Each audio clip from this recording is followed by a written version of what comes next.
this is Lady Boulay, and I hope you're having a wonderful day. Thank you for your support. Thank you for subscribing to the channel. Thank you for your thumbs up, for your comments, and thank you for sharing the videos. Thank you for all you do to support the channel. And yes, we are commanded to love one another, whether we want to or not, or whether we agree with each other or not. So it is NFL draft season for 2025. And now I believe they're in the fourth or fifth round. And Deion Sanders' son, Shedeur, who is a quarterback at the University of Colorado, has not been drafted. He has not been picked by a team yet.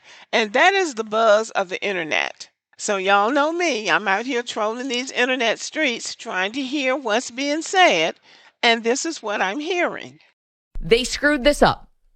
And they only have themselves to blame here. And I'm not talking about 20 years of Deion being outspoken. That's not what I'm talking about. I'm talking about this pre-draft process. They called their shot early. That Deion was going to be like Archie Manning, and they were going to try to get Shedeur where he wanted to go, like Eli. I totally agree with you, but you think that what about all the other stuff? Well, what's the other stuff? The fact that Deion is a successful college football coach who said, I want to coach my son in the NFL. Again, I kept saying, you don't think Kellen Moore heard that quote? Like, you're going to draft a guy whose dad wants to take your job and is super famous? How about the fact that Deion is incredibly opinionated? He went to Colorado and cut his entire team on the spot. He does not hold back. If Shedeur's not playing and the starter is struggling even a little bit, he is way too involved in this. And if you're a team... It's that I totally agree with you, but it's not just that. It's everything, Deion. It's a huge pain in the butt.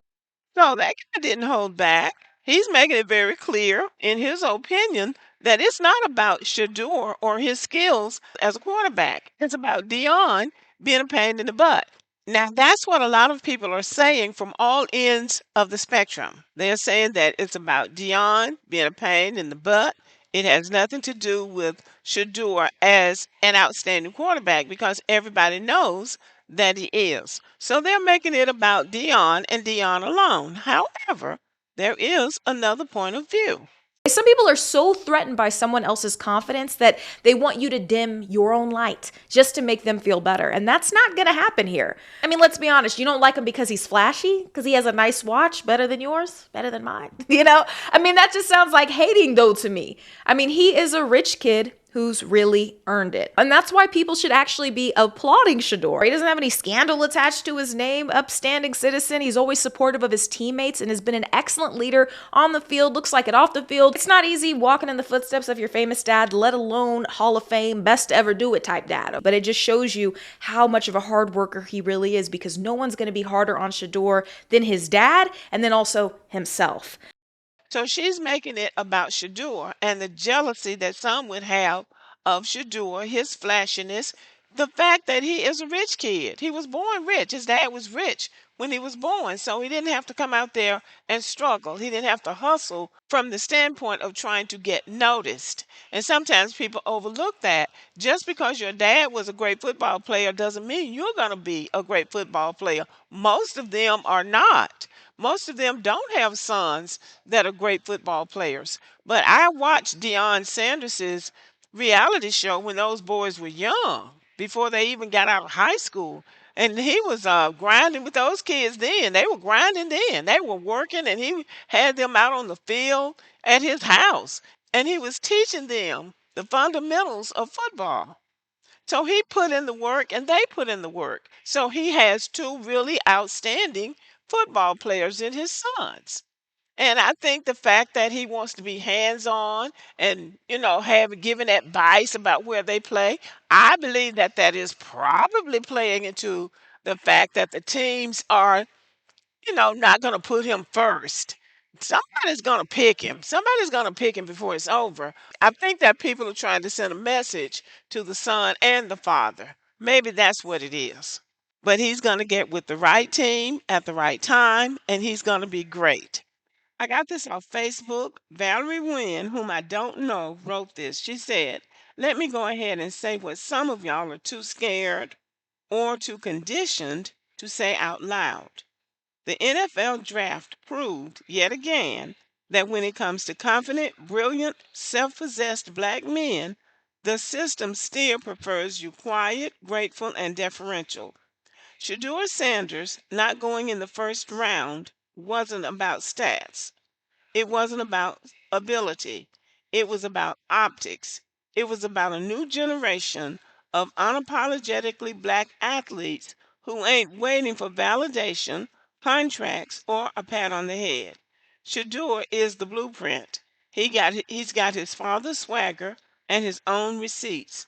But instead of honoring that, legacy media painted him with a predictable brush: arrogant, entitled, nepotistic.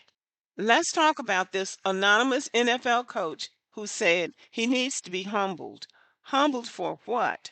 For not shucking and jiving? For walking in his purpose like he knows it's divine?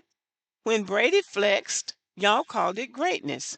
When Peyton took charge, it was leadership. But Shador, nah, he gotta be checked. The code is clear. If you're black and confident, you're a problem.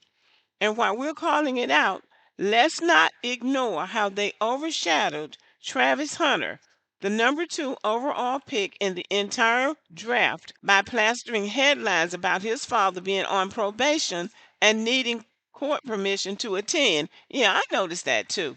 Why is that the story? Not his grind, not his impact, not his history, but the stereotype. The system couldn't even let him celebrate without reminding the world of a court record, as if that has anything to do with his success. That's right. It would be another thing if Travis Hunter had a criminal record, but they're making it about his father. What his father did wasn't even that big. I don't remember what it was now, but I don't know. Maybe he stole a jar of pickle pig feet. I don't know. But they did insert that as if that was important to the story. And it wasn't. Valerie continues, that ain't a mistake. That's a strategy. That's control. And yes, there's always this obsession with controlling black people. But here's what really stings: the way some of our own jumped on the humble him bandwagon. Some of y'all been conditioned so long by struggle that you confuse generational success with weakness. Shador didn't grow up in trauma, didn't have to claw his way out of poverty, and now he's too privileged. That's not critique, that's projection. Now, Shador may not have grown up with struggle, but his parents divorced when he was very young. He grew up in what is termed a broken home, so he had to deal with that. His mom left the home when they were young. But going on with what she says, he's the product of intentional parenting, of black legacy, of a father who did the work so his kids wouldn't have to bleed for their brilliance. And instead of clapping for that, too many of y'all are mad he didn't come from your same pain. Truth is, some of y'all don't recognize greatness unless it limps in bruised and broken, telling a survival story. And that's sad. And I agree with that too. They like for black people to come in suffering because it's easier to control you when you come in that way. But Dion's children have had challenges. Poverty just wasn't one of them. She continues, let me be real. Shador doesn't need to be humbled. Travis doesn't need to be reduced. Dion doesn't need to be palatable. Y'all need to heal. Heal from thinking struggle is the only legitimate origin story. Heal from believing that confidence is arrogance.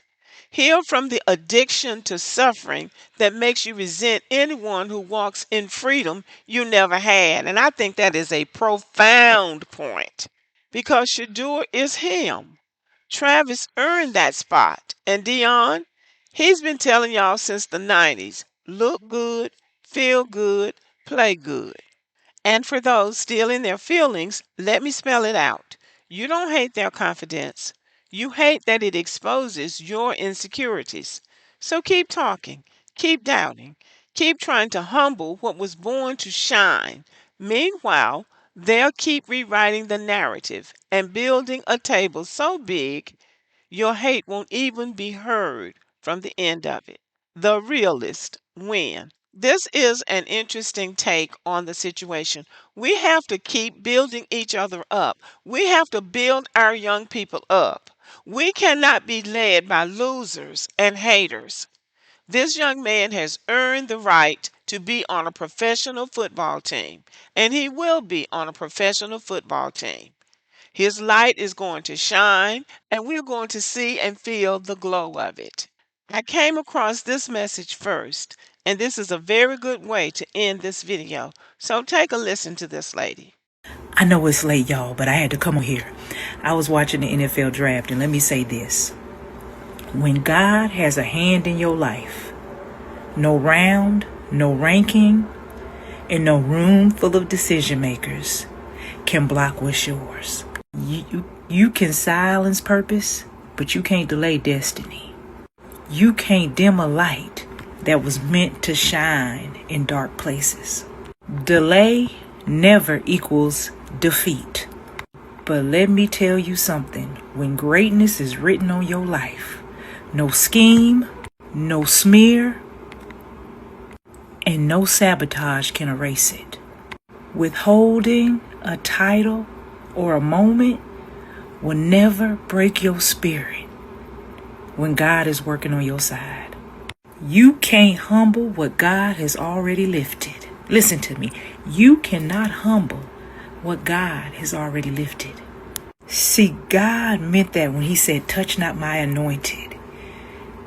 You trying to destroy somebody, all you doing in the moment is elevating them. You can't cancel confidence that was built on calling. And you definitely can't stop somebody's footsteps that are already ordered. Every no, every delay, every attack is fertilizer for the kind of greatness that can never be denied. God loves to watch the enemy's plan backfire. Greatness doesn't need permission. Watch God work.